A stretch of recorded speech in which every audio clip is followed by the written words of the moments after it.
So hello everyone, সবাই কেমন আছো? আশা করি ভালো আছো। আজকের টপিকটা হচ্ছে আমার, সবাই জানো আমি গ্র্যান্ড আইটেম নিওজ ওন করি, ঠিক আছে? এটা আমার অলমোস্ট 2-2.5 মাস মতো হলো আমি গাড়িটা নিয়েছি। আমার ফার্স্ট সার্ভিসও কমপ্লিট হয়ে গেছে 1000 কিলোমিটারে। তো আজকে আমি আপনাদেরকে শেয়ার করব এই গাড়িটার কিছু ভালো দিক, কিছু খারাপ দিক, okay, like pros and cons. So কিছু ভালো দিক, কিছু খারাপ দিক আমি 2 মাসে আমি বুঝতে পেরেছি গাড়িটার কিছু ভালো দিক, খারাপ দিক। ফার্স্টে আমি শুরু করি ভালো দিক দিয়ে, ওকে। প্রথম ভালো দিক যেটা গাড়িটার, সেটা আমার পার্সোনালি মনে হয়, আমি আদার্স ড্রাইভারদের হোক বা আদার্স মানুষের ওপিনিয়ন বলছি না, আমার রাইডিং এক্সপিরিয়েন্সের ওপর থেকে আমার পার্সোনাল ওপিনিয়ন আপনাদেরকে শেয়ার করছি, ওকে। সো ফার্স্ট ভালো দিক যেটা আমার প্রথমে মনে হয় সেটা হচ্ছে এই গাড়িটার ইনিশিয়াল পিক আপ, ওকে। এই গাড়িটার পিক আপ আর পাঞ্চিং পিক আপ জাস্ট অসাধারণ, আমার তো খুব ভালো লাগে। এটাতে আছে 1.2 লিটারের পেট্রোল ইঞ্জিন, যেটা ম্যানুয়াল ট্রান্সমিশনের সঙ্গে আছে। আমি অটোমেটিক গাড়িটা নিইনি। তো আমার কোথাও ওভারটেক করার হোক বা কোথাও আমার ইনিশিয়াল পিক আপ দরকার বা কোনো রাস্তায় যদি একটু চড়াই হয়, সেক্ষেত্রে আমার ভালো সার্ভিস গাড়িটা আমাকে দিচ্ছে, ওকে। সেকেন্ড হচ্ছে স্মুথনেসের দিক থেকে গাড়িটা, আমি আদার্স গাড়িও চালিয়েছি, আমি সেই ব্র্যান্ডের নাম নিচ্ছি না, তো আমি কম্পেয়ার করে দেখেছি গাড়িটা আমাকে বেস্ট স্মুথনেস প্রোভাইড করে। এই বাইরের মধ্যে আমার বেস্ট লাগে গাড়িটা, ওকে। আচ্ছা, থার্ড ভালো দিক যেটা, সেটা হচ্ছে লুকস, যেটা আমার পার্সোনালি ভালো লাগে। লুকসটা আমি জাস্টিফাই করছি না, কারণ looks person to person vary করে, যার যেটা পছন্দ, ঠিক আছে। থার্ড ভালো দিকের মধ্যে আমি আমার লুকসটাকে রেখেছি। এটা আমি থার্ড অপশানে নাও রাখতে পারি, বাট আমি জাস্ট অ্যাড করছি, ওকে। দেন এবার বলবো ফোর্থ কিছু ভালো দিক, সেটা গাড়ির একটা ফিচার্সই রয়েছে, আমাদের যে ইনফোটেইনমেন্ট সিস্টেমটা দিয়েছে, এটা আমাদেরকে অ্যাডিশনাল ইনফরমেশান যেটুকু প্রয়োজন সেগুলো আমাদেরকে প্রোভাইড করছে, ঠিক আছে। তো ওভারঅল সেটাও আমার খুব পছন্দ, ঠিক আছে। আর ফিফথ হচ্ছে গাড়ির রাইডিং কমফোর্ট। তো এটা হলো কম্প্যাক্ট হ্যাচব্যাক গাড়ি, তো একটু ছোট সাইজ, তো 5 সিটার গাড়ি, বাট আমরা 5 পার্সন এখানে বেশ কমফোর্টেবলভাবেই বসতে পারি, ওকে। তো এটাও একটা ভালো দিক আমি বলতে পারি, ওকে।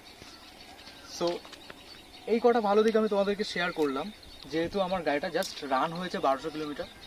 আমার এক্সপিরিয়েন্সও নতুন গাড়িটার সাথে, আমিও নতুন। সো আমার আরও এক্সপিরিয়েন্স হবে, আমি সেগুলো তোমাদেরকে আরও শেয়ার করতে থাকবো। তো এবার আসি কিছু খারাপ দিকে, ওকে। ভালো দিক থাকলে খারাপ দিকও থাকবে, সব কিছু তো সমান হয় না। তো সেরকমই এটারও কিছু খারাপ দিক আছে, আমি জাস্ট 2-3টে খারাপ দিক তোমাদেরকে শেয়ার করবো। তো প্রথম যেটা আমার ভালো লাগে না, সেটা হচ্ছে গাড়ির সাসপেনশনে একটা প্রবলেম আছে। এটা আমার জাস্ট আমার গাড়ির কথাই বলছি না, এটা ওভারঅল হোন্ডার গাড়িতে আশা করি আছে। আমার গাড়িতে একটু স্পিডে থাকে, মানে খুব বেশি স্পিড বলছি না, ওই ধরো 25-30, ওকে। তো সেক্ষেত্রে যদি আমি কোনো বাম্পারে উঠি, বাম্পার থেকে যখন গাড়িটা নামবে তখন গাড়ি থেকে একটা কাট করে সাউন্ড আসে, ঠিক আছে। সেটা মনে হয় মানে আমি গাড়ি চালাই বা আমার ভেতরে যদি আমার ফ্যামিলি মেম্বার যে কেউ থাকুক থাকুক না কেন, তারা সেটা ফিল করে হয়তো গাড়ির নিচে বাম্পারে কিছু বাড়ি গেছে, কিন্তু সেটা অ্যাকচুয়ালি না। সেটা আমি শোরুম থেকে কথা বলেছি, সার্ভিস সেন্টারে গিয়েও বলেছি, সেটা বললো, ওরা যেটা আমাকে বললো সেটা হলো গাড়ির সাসপেনশনটা যখন ডাউন হচ্ছে একটা মিনিমাম স্পেস থাকে ডাউন হওয়ার, বাট এই হোন্ডার গাড়ির ওই স্পেসটা কম, ঠিক আছে। ওই মাঝখানের যে মুভমেন্ট হয় যেটা, সেই এরিয়াটা কম। তার জন্য কি হয়, ও অল্পতেই যখন একটু সাসপেনশনটা চাপ খাচ্ছে, তখনও গিয়ে এইভাবে বাড়ি যায়, তখন একটা সাউন্ড ক্রিয়েট হয়। সেটা বাম্পারে লাগে না, জাস্ট ওই সাসপেনশনের সাউন্ড ওটা, সেটা আমি জেনেছি। বাট তাও চালানোর সময় একটু অকওয়ার্ড ফিলই হয় যখন এই সাউন্ডটা আছে, ওকে। আচ্ছা, এইবার আসি সেকেন্ড যেটা আমার, মানে খারাপ দিক আমি বলবো না, তাও যেহেতু আমরা পেট্রোল গাড়ি ওন করছি, ঠিক আছে। তো আদার্স আরও অনেক কোম্পানি আছে যাদের মাইলেজটা একটু বেশিই পাওয়া যায়, তো এরকম ছোটো গাড়ির তুলনায় মাইলেজটা একটু কম এটা, ঠিক আছে, তুলনামূলক একটু কম।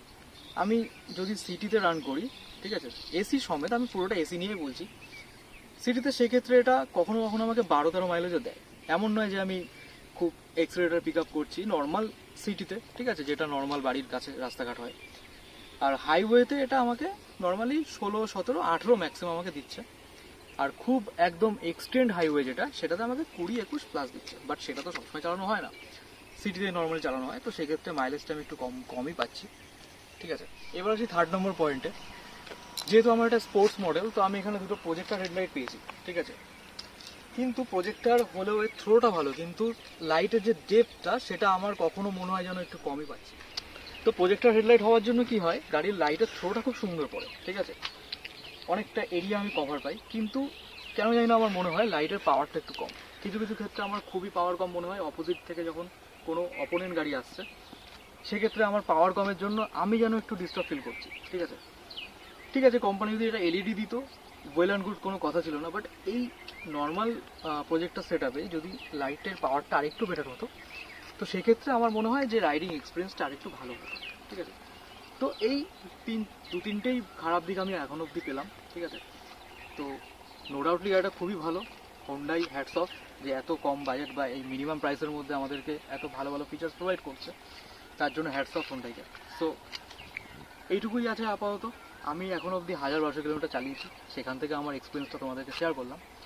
তো আরও আমি যখন কিলোমিটার বাড়বে আমি আরও চালাবো, তখন আমার আরও কিছু খারাপ দিক হয়তো অবভিয়াসলি উঠে আসবে আমার সামনে। ওকে, সো আজকের ভিডিওটা এটুকুই থাক। তোমাদের কি মতবাদ আমাকে জানিও, তোমরা যদি হোন্ডাই গাড়ি ওন করো সেটাও আমাকে জানিও, যে আমি যে প্রবলেমগুলো ফেস করলাম সেটা তোমরা পাচ্ছ কিনা, নাকি পার্টিকুলার আমার মডেলটাতে প্রবলেমটা হচ্ছে, বা তোমাদের কোন কোন দিক আরও ভালো লাগে সেগুলো আমাদেরকে জানিও। ওকে, সো আজকের মতো এটুকুই থাক, আবার দেখা কাটো।